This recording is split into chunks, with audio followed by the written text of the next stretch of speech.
Hi welcome back my YouTube channel Hosapalya couples ಕಡೆಯಿಂದ. ಇವತ್ತೇನಪ್ಪ ಅಂದರೆ ನಾವು ಸೋಮವಾರ ಅಲ್ವಾ, ಅದಕ್ಕೆ ವಾರ ಮಾಡಬೇಕಾಯ್ತು.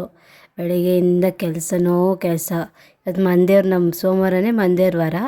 ಹಂಗಾಗಿ ಇವತ್ತು ಒಂದು ಕಡೆಯಿಂದ ಎಲ್ಲ ನೀಟಾಗಿ ಕ್ಲೀನ್ ಮಾಡ್ಕೊಂಬಂದು ಪೂಜೆ ಮಾಡೋಣ ಅಂತ ಎಲ್ಲ ಕ್ಲೀನ್ ಮಾಡ್ತಾಯಿದ್ದೀನಿ. 10:30 ಆದರೂ ಇನ್ನೂ ನೆಲ ಒರೆಸ್ತಾನೇ ಇದ್ದೀನಿ ಅವಾಗಿಂದ. ಯಾವಾಗ ನಾನು ಪೂಜೆ ಮಾಡೋದು? ಈ ನಮ್ಮ ಮನೆಯವ್ರಿಗೆ ಹೇಳಿದ್ರೆ ನೀನು ಪೂಜೆ ಮಾಡು, ನಾನು ಎಲ್ಲ ಕ್ಲೀನ್ ಮಾಡಿಕೊಡ್ತೀನಿ ಅಂದರು. ಆಯಪ್ಪನೂ ಹೂ ಅಂತಿಲ್ಲ. ನಾನೇ ಮಾಡಬೇಕು ಮನೇಲಿ ಯಾವಾಗೂ ಪೂಜೆ. ಇವತ್ತು ಮಾಡ್ದೇ ಇರಲಿ ಪೂಜೆ, ಹೇಳ್ತೀನಿ. ನೆಲ ಒರೆಸಿದ್ದಾಯಿತು, ಬಾಗಿಲಿಗೆಲ್ಲ ಬಟ್ಟೆ ಇಕ್ಕಿದ್ದೀನಿ ನೋಡಿ. ಇವತ್ತು ಯಾವ ಥರ ಬಟ್ಟೆ ಇಟ್ಟಿದ್ದೀನಿ ಇದೇ ಥರನೇ ನಾನು ಯಾವಾಗೂ ಬಾಗಿಲು ಒರೆಸ್ಬಿಟ್ಟು ಬಟ್ಟೆ ಇಕ್ಕೋದು. ವಾರಕ್ಕೆ 15 ದಿವ್ಸಕ್ಕೊಂದು ಸತಿ ಒರೆಸ್ತೀನಿ ಎಲ್ಲ ಬಾಗಿಲನ್ನ. ಅವಾಗ ಬಟ್ಟೆ ಇಕ್ತೀನಿ. ಮತ್ತು ಅಡುಗೆ ಮನೆಯಲ್ಲೆಲ್ಲ ಪಾತ್ರೆ ಸಾಮಾನೆಲ್ಲ ನೀಟಾಗಿ ತೊಳೆದ್ಬಿಟ್ಟು ಎಲ್ಲ ಜೋಡಿಸ್ಬಿಟ್ಟು ಆಮೇಲೆ ನೀಟಾಗಿ ವಾರ ಮಾಡೋದು. ನಾನು ಅಲ್ಲಿವರೆಗೂ ಊಟನೂ ತಿನ್ನಲ್ಲ, ಕಾಫಿನೂ ಕುಡಿಯೋಲ್ಲ ವಾರ ಆಗೋವರೆಗೂ. ನೀಟಾಗಿ ವಾರ ಮಾಡಬೇಕು ಅಂತ ನಾನು ಪ್ರತಿ ವಾರನೂ ಹಿಂಗೆ ಮಾಡ್ತೀನಿ. ಸೋಮವಾರ ಮತ್ತು ಗುರುವಾರ ಮಿಸ್ ಮಾಡೋದೇ ಇಲ್ಲ ನಾನು. ಇದೇ ಥರನೇ ಪೂಜೆ ಮಾಡೋದು. ಎಲ್ಲರಿಗೂ ದೇವ್ರು ಒಳ್ಳೇದು ಮಾಡಲಿ. ಅಯ್ಯೋ ಸುಮ್ಮನೆ ಹೇಳ್ತಾನೆ ಇದ್ದೀನಿ. ನಮ್ಮ ಮನೆ ದೇವ್ರ ಹೆಸರು ಯಾರಿಗೂ ಮೋಸ್ಟ್ಲಿ ಗೊತ್ತಿರಲ್ಲ ಅನ್ಕೊಂತೀನಿ. ನಮ್ಮ ಮನೆ ದೇವ್ರ ಹೆಸರು ಎಲ್ಲರೂ ಸೋಮವಾರ ವಾರ ಅಂದರೆ ಶಿವ ಪಾರ್ವತಿ ಅಂದ್ಕೊಂಡಾರೆ. ಅದೆಲ್ಲ ನಮ್ಮ ಮನೆ ದೇವರು 7 ಕೊಂಡಲ ಅಕ್ಕಮ್ಮ ದೇವಿ. ನಮ್ಮದು ಆಂಧ್ರ ಸೈಡ್ ಇರೋದು ಅದು. ಸೋಮವಾರ ಆ ಅಮ್ಮಂಗೆ ಸೋಮವಾರ ಪೂಜೆ, ಯಾವಾಗ ಸೋಮವಾರನೇ ಪೂಜೆ. ಅಯ್ಯೋ ಇನ್ನು ಫೋಟೋ ಬೇರೆ ಒರೆಸ್ಬೇಕು ನೋಡಿ.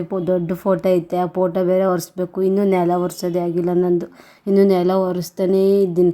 ಚಿಕ್ಕ ಮನೆ ಆದ್ರೂ ಎಷ್ಟೊತ್ತು ಟೈಮ್ ತಗೊತೀನಿ ನೋಡಿ ನಾನು ನೆಲ ಒರೆಸೋದು. 5 ನಿಮಿಷಕ್ಕೆ ಪಟ ನೆಲ ಒರೆಸ್ಬಿಟ್ಟು ಪೂಜೆ ಮಾಡ್ತಿರ್ತಾರೆ. ನಮ್ಮ ಮನೆ ಪಕ್ಕದವ್ರು ಆವಾಗಲೇ ಗಂಟೆ ಎಲ್ಲ ಆಡಿಸ್ತಾರೆ. 10 ಗಂಟೆ ಯಾವುದೇ ಹೆಂಗೆ ಪೂಜೆ ಮಾಡಿದ್ರನಪ್ಪ ಅವರು. ನಾನೆಲ್ಲ ನೆಲ ಒರೆಸ್ಬಿಟ್ಟು ಎಲ್ಲ ಆರ್ಕಂಡ್ಲಿ ಅಂತ ಕೂಲರ್ ಹಾಕಿ ಒಣಗಿಸ್ತಾ ಇದ್ದೀನಿ ನೋಡಿ. ಎಲ್ಲ ಕೂಲರ್ ಹಾಕ್ಬಿಟ್ಟು ಎಲ್ಲ ಡ್ರೈ ಆಗಲಿ ಅಂತ ಬೇಗ.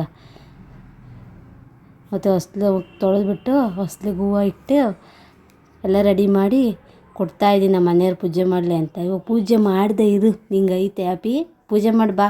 ನಾನೆಲ್ಲ ರೆಡಿ ಮಾಡಿದ್ದೀನಿ.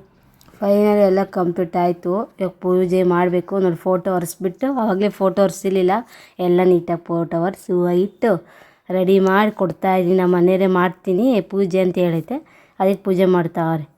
ಪೂಜೆ ಮಾಡಪ್ಪ ಶಿವಣ್ಣ. ಅಷ್ಟೇ ಆಗೋಯ್ತು ದೇವಿ ಪೂಜೆ. ಇದೇ ಥರನೇ ನಾವು ವಾರನೂ ಪೂಜೆ ಮಾಡ್ತೀವಿ. ಸ್ವಲ್ಪ ಹೆಚ್ಚಾಗಿ ಹೂವಾಗಿ ಪೂಜೆ ಮಾಡ್ತೀವಿ. ಹೂವು ರೇಟಲ್ಲ ಗೈಸ್ ಇವಾಗ, ಅದಕ್ಕೋಸ್ಕರ ಕಮ್ಮಿ ಏನು ಮಾಡೋಣ, ಒಂದು ಸ್ವಲ್ಪನೇ ಹೂವು ಇಟ್ಟು ಪೂಜೆ ಮಾಡ್ತಾಯಿದ್ದೀನಿ.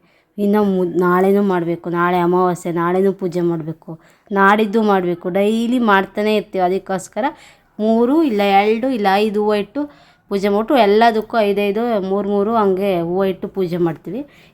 ಇದೇ ಥರ ನಮ್ಮ ಮನೆಯಲ್ಲಿ ಪೂಜೆ ಮಾಡೋದು. ಯಾವಾಗ ನಮ್ಮ ಮನೆಯವ್ರು ನೋಡಿ ಈ ಬುತ್ತಿ ಎಲ್ಲ ಇಟ್ಕೊಂಡು ಪೂಜೆ ಮಾಡ್ತಿರೋದು. ಈ ಅಪ್ಪ ಹಿಂಗೆ ಪೂಜೆ ಮಾಡು ಅಂದರೆ ಈಗ ಈ ಥರ ಪಾಂಚೆ ಉಟ್ಕೊಂಡು ಈ ಬುತ್ತಿ ಮೈಗೆಲ್ಲ ಈ ಬುತ್ತಿ ಇಟ್ಕೊಂಡು ಪೂಜೆ ಮಾಡ್ತಿದ್ದೆ. ಅಯ್ಯೋ ನಾನು ಒಂದೊಂದೇ ಹೇಳ್ಕೊಡ್ಬೇಕು. ಕರ್ಪೂರ ಹಚ್ಚು, ಧೂಪ ಹಚ್ಚು ಎಲ್ಲ ಹೇಳ್ಕೊಟ್ರೆ ಯಪ್ಪ ಪೂಜೆ ಮಾಡೋದು. ಇಲ್ಲಾಂದ್ರೆ ಮಾಡಲ್ಲ ನೋಡಿ. ಕರ್ಪೂರ ತಗೊಬಂದು ಕರ್ಪೂರ ಹಚ್ತೈತೆ. ಮತ್ತೊಂದು ಸತಿ ಧೂಪ ತಗೊಬಂದು ಧೂಪ ಹಚ್ಚಬೇಕು ಅಂತ ಹೇಳಿದ್ದೀನಿ. ಎಲ್ಲ ಒಂದು ಕಡೆಯಿಂದ ಹೇಳ್ಕೊಡ್ತಾಯಿದ್ರೆ ನೀಟಾಗಿ ಪೂಜೆ ಮಾಡ್ಕೊಂಡು ಬರ್ತೈತೆ. ಇಲ್ಲಾಂದರೆ ಬರೀ ಊದ್ಗಡ್ಡೆ 2 ಊದ್ಗಡ್ಡೆ ಹಚ್ಬಿಟ್ಟು ಆಯಿತು ಪೂಜೆ ಅಂದ್ಬಿಟ್ಟು ಅದೇ ಹೋಗುತ್ತೆ. ಅದಕ್ಕೆ ನಾನೇ ನಿಂತ್ಕೊಂಡು ನೀಟಾಗಿ ಈ ಥರ ಪೂಜೆ ಮಾಡು. ಅದು ಬೇರೆ ಯಾಕೋ ಹುಷಾರಿರಲಿಲ್ಲ. ಅಲ್ಲಿ ಎಷ್ಟು ದಿನ ಆಯಿತು ಪೂಜೆ ಮಾಡಿ ಗೊತ್ತಾ, ಅವರು ಒಂದು 5-6 ತಿಂಗಳು ಮೇಲಾಗಿತ್ತು. ಅದಕ್ಕೋಸ್ಕರ ನೀನೇ ಪೂಜೆ ಮಾಡಿ ಇವತ್ತು ಮಂದ್ಯಾರಿಗೆ ಅಂತೇಳಿ ಹೆಂಗೆ ರೆಡಿಯಾಗಿ ಪೂಜೆ ಮಾಡ್ತಾರೆ. ನಾವು ಹಿಂಗೆಲ್ಲ ರೆಡಿಯಾಗಿ ಮಾಡಲ್ಲ. ಬೇಗ ಪೂಜೆ ಆಗಬೇಕು ಅಂತ ಮಾಡ್ತಾ ಇರ್ತೀವಿ. ಯಾವುದೋ ಒಂದು ಡ್ರೆಸ್ ಹಾಕ್ಕೊಂಡು. ಇವ್ರು ನೋಡಿ ಎಷ್ಟು ನೀಟಾಗಿ ರೆಡಿಯಾಗಿ ಪೂಜೆ ಅದಕ್ಕೆ ಮನೇಲಿ ಗಂಡಸರು ಪೂಜೆ ಮಾಡಬೇಕಂತೆ. ಎಲ್ಲ ಕಡೆ ಹೇಳ್ತಾರೆ ಮೇಯ್ನ್ ಮನೇಲಿ ಗಂಡಸರು ಪೂಜೆ ಮಾಡಬೇಕು ಅಂತ. ಫೈನಲಿ ಪೂಜೆ ಕಂಪ್ಲೀಟ್ ಆಗಿ ಎಲ್ಲ ಪ್ರದಕ್ಷಿಣೆ ಸುತ್ತಾರೆ ನೋಡಿ ಹೆಂಗೆ ಸುತ್ತಾರೆ. ಆಗೋಯ್ತು ಪೂಜೆ. ಈ ವಿಡಿಯೋ ಇಷ್ಟ ಆಗಿದ್ದರೆ ಲೈಕ್ ಮಾಡಿ, ಸಬ್ಸ್ಕ್ರೈಬ್ ಮಾಡಿ, ಫಾಲೋ ಮಾಡಿ. Thank you for watching. Bye.